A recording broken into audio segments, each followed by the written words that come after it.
Come, boy, it is time for bed. You are but a mortal and must rest accordingly. Adorable? What's that stuff falling from the sky? It is snow, boy, likely due to a malfunctioning cooling system in the palace, which I will be fixing later. It is a common sight on my adopted homeworld of Inuit. Adorable. It is nothing, boy. I was reminded of something my grandfather did for me when I was but your size. He would read me tales of ancient times, and on this, the day of celebrating my brother Sanguinius, I have a story to share with you. I like stories. I'm all comfy now.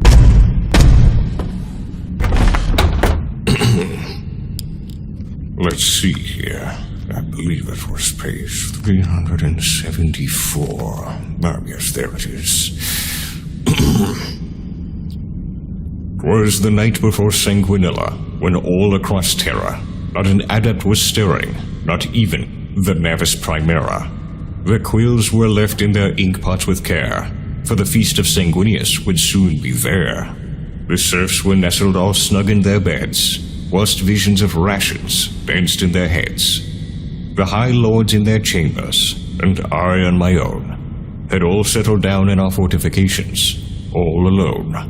When out by the walls there arose such a clatter, I sprang from my bastion to see what was the matter. Away to the parapet I flew like a spear, to survey the ruckus, to see what was there. Luna upon the blanket of Himalayan snow gave a cold luster to everything below, when what to my imperial eyes did show, but a mighty great Primarch, all his captains in tow. Upon a great stormboard so mighty and lustrous, I knew in my heart it must be Sanguinius. More rapid than Aquila his retinue they came. He laughed and he shouted, and he called them by name. Now Amit, now Ascalon, now Raldoron and Beirus, on Furio, on Servius, on Salakar, on Carminus. To the top of the palace, top of the walls, now fly away all.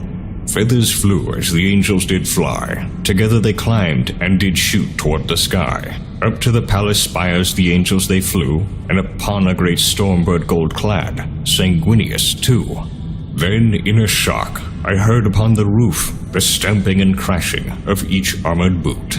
I drew in my head and was turning round thus, when down the chimney there emerged Sanguinius. He was clad all in gold, from his crown to his foot, yet not a shard of his armor was tarnished with soot. The spear of Telesto he had flung on his back, akin to a hunter, bereft of his pack. His eyes they just shone, his dimples angelic, cheeks like roses, his countenance seraphic, his smiling lips drawn up like a bow, the cape on his back, as white as the snow. My burden eternal I longed to bequeath, for garlanding his head was a great laurel wreath. He had a warm face and an expression divine, his charisma far beyond even one such as mine. Yet happy and jolly the great angel was he, and I laughed when I saw him, and him along with me. A smile from his face and a nod of a head gave me great faith I had nothing to dread. He spoke not a word but went straight to his work, filled loyalist stockings, then turned with a jerk, laid a finger upon his lips, a wink from his eye, then out the window the angel did fly. He sprang to the air, to his men he did yell, "Come, my sons, 'tis no time to dwell." I heard him exclaim as they rode out of sight, "Merry Sanguinella to all, and to all a good night." Good night, boy.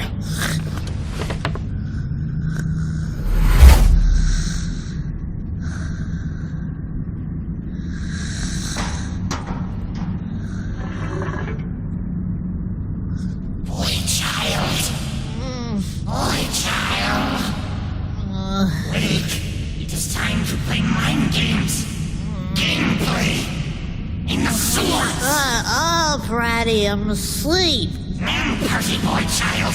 Cheesies and own. Disappear, please. Sanguinella. No! Sanguinella is scam fraud.